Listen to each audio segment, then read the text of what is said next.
I'm a full-time reseller, and one of the items I like to pick up to flip online for a profit are shoes. I try to pick ones up that are in great condition, but sometimes they do need a little bit of cleaning. Here's what I use to clean them. I love using these sneak erasers. They are similar to magic erasers, but they don't fall apart as quickly. Goo Gone is probably one of my most used products when it comes to cleaning shoes and all other items. This comes in handy. It's definitely a must-have. I pick up leather boots pretty often, so I like to have a leather cleaner on hand. I picked this one up from a yard sale for 50 cents. Rubbing alcohol comes in handy to remove the permanent marker that some thrift stores write on the shoes with. Some of the shoes I pick up actually need washed, so I spray them down with Shout, throw them in the washer, and let them set in the sun to dry. A lint roller is also a must-have. It comes in handy getting little hairs and fuzzies off the shoes. And of course, a rag is nice to have on hand. Another tool that I like to use, so this works great if you have any creasing on shoes. So it's a heat gun. This one's 150 watt. We got ours from Harbor Freight, but I do have it linked on my Amazon storefront if you don't have a Harbor Freight in your area. And very lightly, you don't have to go over it much at all.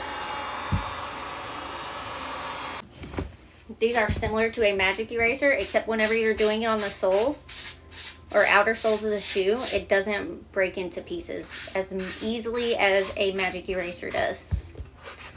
But I love using it for any tough spots that the Goo Gone just won't get off.